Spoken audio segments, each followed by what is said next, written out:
There is a kind of pain that no one sees. It doesn't come from the outside. It doesn't arrive with a loud noise. It begins quietly, inside your own mind. Something happened. Maybe it was a rejection.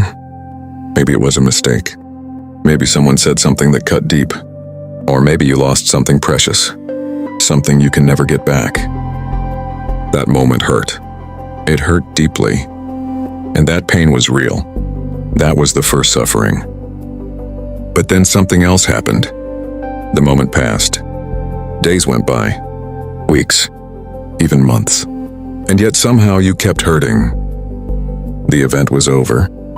The wound should have started healing. But instead you kept it open. You replayed the scene in your mind. You imagined different outcomes. You blamed yourself.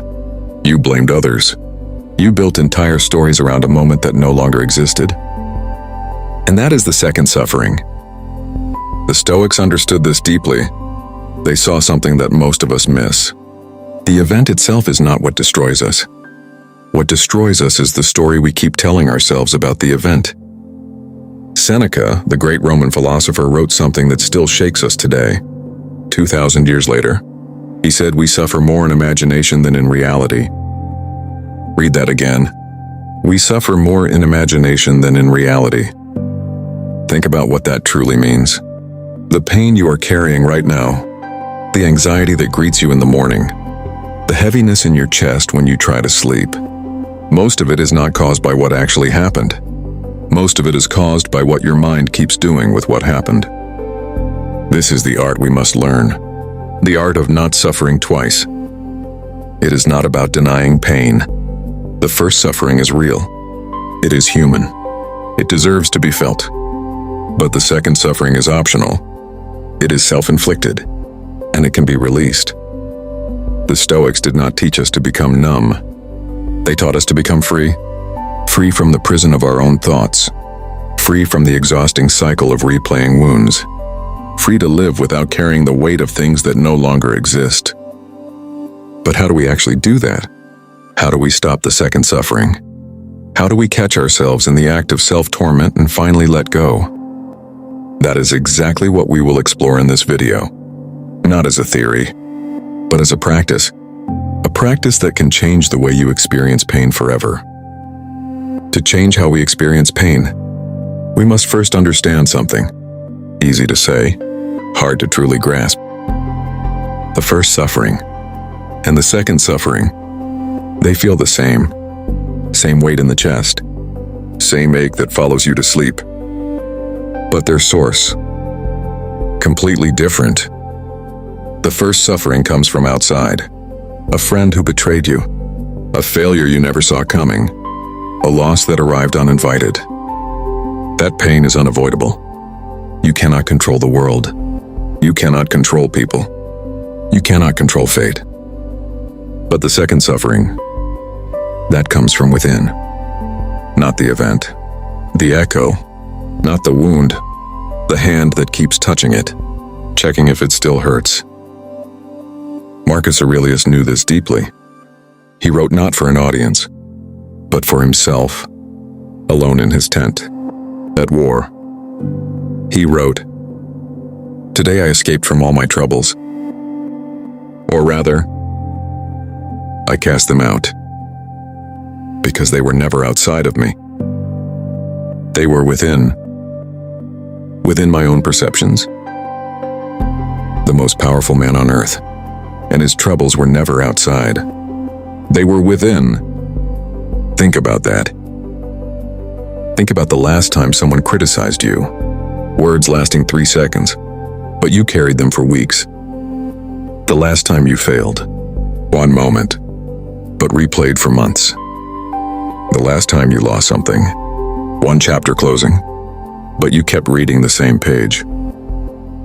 The original event is always brief. The second suffering.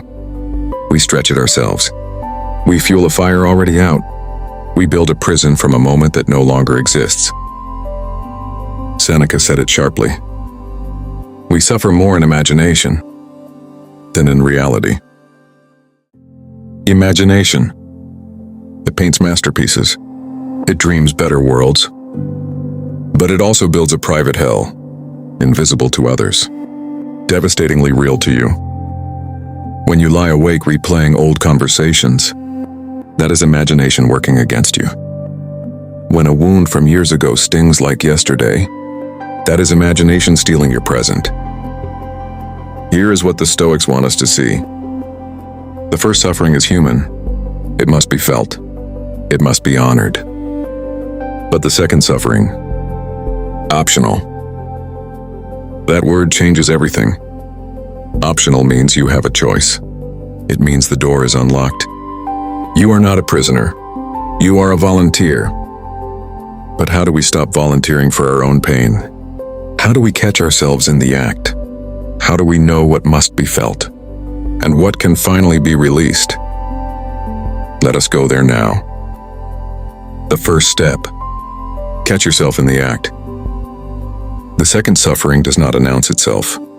It slips in quietly, disguised as thinking, disguised as being careful. You tell yourself, I am just reflecting, learning from the past. But the line between reflection and rumination, very thin. Reflection asks, what can I learn? Rumination asks, why did this happen to me? Reflection moves forward. Rumination spins in circles.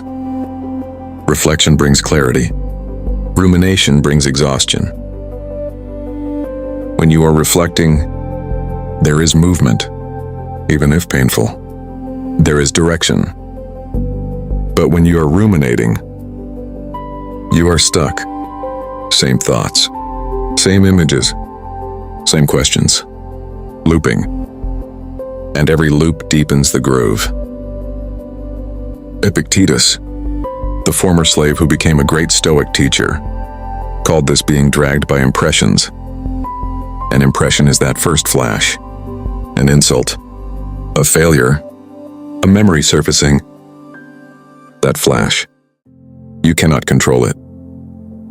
But what happens next? That is where everything is decided. Most people are dragged by impressions, like a dog tied to a cart. The cart moves. The dog follows willingly, or is dragged. Either way, the cart moves. But one way is freedom. The other is suffering. The impression arrives. It pulls at you. In that split second, you have a choice. Follow the thought down the dark path, or stop. Say to yourself, wait. This is just an impression, not the event itself. This is my mind adding fuel. That pause, that tiny space between impression and reaction, that is where freedom lives. You do not have to agree with every thought. You do not have to ride every wave. Watch the wave without diving in. This is not suppression, not pretending it does not exist. You are choosing not to feed it. A thought without attention is fire without oxygen. It cannot survive. The second step, ask yourself one question. Is this in my control? That question alone can cut through years of suffering. What someone said, not in your control.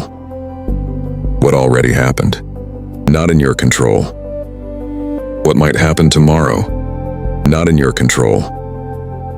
What people think, not in your control.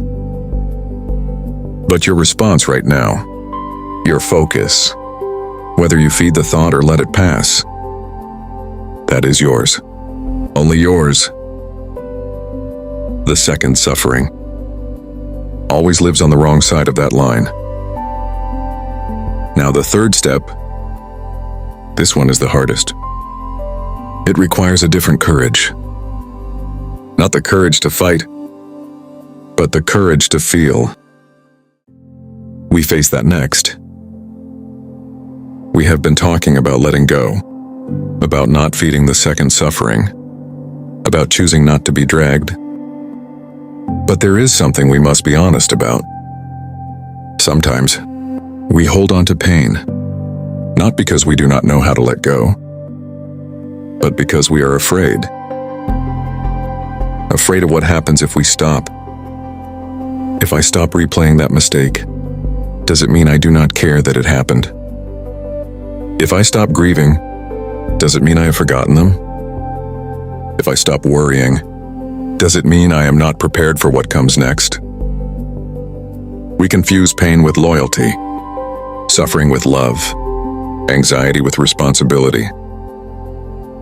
We think, if I am not suffering, I am not being a good person. As if the pain we carry is proof that we cared. But that is not proof. That is punishment.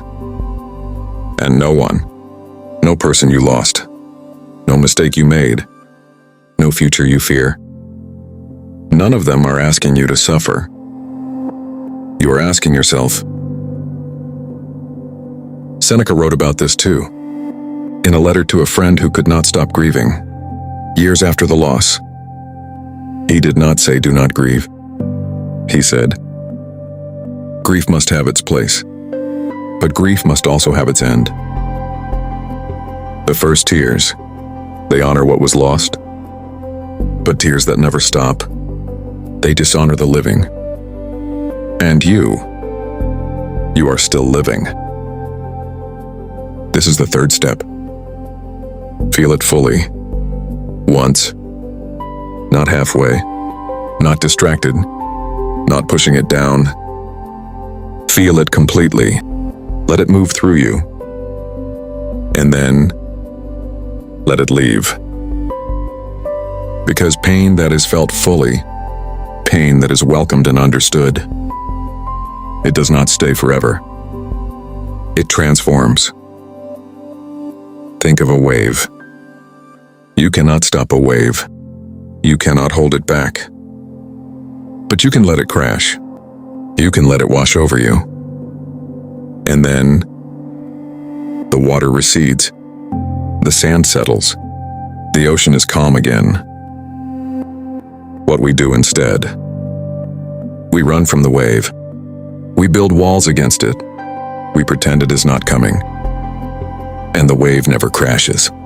It just keeps building, keeps chasing, never gives us peace. The Stoics called this amor fati, love of fate. Not just accepting what happened, but embracing it. Not because it was good, but because it was yours. Your pain, your loss, your failure, they belong to you. They shaped you. They are part of your story. But they are not the whole story. The next part, that is unwritten. And you cannot hold the pen if your hands are still full of everything you refuse to put down. So we have talked about the pause, to space between impression and reaction. We have talked about the question, is this in my control? We have talked about feeling it fully, once, and then letting it go. But now we must face something harder. What about when the pain keeps coming back? You do the work. You pause. You choose not to feed the thought. You feel it. You release it. And then the next morning, it returns. The same heaviness, the same memory, the same knot in the stomach. And you think, maybe I did not do it right. Maybe I am not strong enough. Maybe this will never end. Listen carefully. That is not failure. That is being human. The Stoics never promised that wisdom comes easily. They never said you would learn something once and be free forever. Marcus Aurelius wrote his journal for decades. And what do we find in those pages? The same struggles, repeated. The same reminders, written over and over again. He was not writing to teach us. He was writing to remind himself. The Emperor of Rome, waking up every morning, and telling himself, "Today I will face people who are rude and ungrateful. Today I must remember what is in my control. Today I must not be dragged by impressions." Every day. For years. Why would the most powerful man in the world need daily reminders? Because being human is not a problem to solve. It is a practice to maintain. You do not learn to let go once. You learn to let go, and then you learn again, and again. Every time the thought returns. That is not a sign you are failing. That is a sign you are practicing. Think of it like a path through a forest. The first time you walk it, the grass is tall, the way is unclear, you stumble. But the more you walk it, the clearer the path becomes. And one day, you notice something. The same thought arrives, the same trigger, the same old pain knocking at the door. But this time, it does not stay as long. It does not feel as heavy. You greet it. You recognize it. Ah, there you are again. And then you let it pass. Quicker this time, softer this time. That is progress. Not the absence of pain, but a different relationship with it. Seneca wrote, "No man is more unhappy than he who never faces adversity. He is not permitted to prove himself." Your pain returning, that is not punishment. It is the weight you lift to grow stronger. Every time you choose not to suffer twice, you build something. Not a wall against pain, but a quiet strength inside it. We will talk about what that strength looks like in daily life next. So what does this quiet strength look like in real life? Not in theory, not in ancient texts, but on an ordinary Tuesday morning. It looks like this. Someone says something careless, something that would normally hook into you, and you feel the old pull, the familiar heat rising. But instead of following it, you pause. You breathe. And you say to yourself, "That belongs to them, not to me." And you continue with your day. That is the strength. It is not loud. It does not announce itself. It is quiet, almost invisible, but it changes everything. It looks like this too. You lie down at night, and your mind starts its old habit, replaying a mistake from last week, or last year, or last decade. You feel the spiral beginning, the familiar weight on your chest. But instead of getting pulled under, you notice it. You name it. Ah, the second suffering. There it is. And you choose. Not this time. You turn your attention elsewhere. Not forcefully. Gently. Like moving a sleeping cat off your lap. You do not throw it. You just set it down. And the spiral. It does not get fed. So it does not grow. This is not magic. It is practice made real. It looks like this in conversation. Someone brings up a topic that usually triggers you. A past failure. A person who hurt you. A regret. Normally you would tense up. You would defend yourself, or attack, or shut down completely. But now, you stay open. Because you know, what happened has already happened. Their words cannot change the past. Their words can only disturb you, if you agree to be disturbed, and you no longer agree. The Stoics had a beautiful phrase for this. The inner citadel. Marcus Aurelius wrote about it. A fortress inside you that no external force can breach. Not because the walls are high, but because you hold the gate. No one enters without your consent. Not the critic, not the painful memory, not the fear of tomorrow. They all stand outside the gate. And you decide who comes in. That is not arrogance. That is sovereignty. Most of us spend our lives handing the keys to anyone who asks. We let strangers occupy our minds. We let old wounds rent space in our hearts. We let imaginary futures steal our present peace. But the moment you realize the gate has always been yours, everything changes. Now there is one last thing we must talk about. Because you can know all of this, understand it deeply, believe it completely, and still, in a difficult moment, forget. So how do we remember when it matters most? We turn to that next. How do we remember when it matters most? When the emotion is strong, when the heart is racing, when the old pattern pulls at you. How do we not forget everything we just talked about? The Stoics had an answer. They practiced before they needed it. They called this premeditatio malorum, premeditation of evils. It sounds dark, but it is not. It is the practice of facing difficulty before difficulty faces you. In the morning, before the world rushes in, sit quietly for just a moment and ask yourself, what might disturb me today? Someone might be rude, a plan might fall apart, an old memory might surface. Picture these things, not with fear, but with calm preparation. See yourself pausing, see yourself breathing, see yourself choosing not to be dragged. When you do this, you are building the path before you need to walk it. So when the moment comes, the path is already there. There is another practice, even simpler.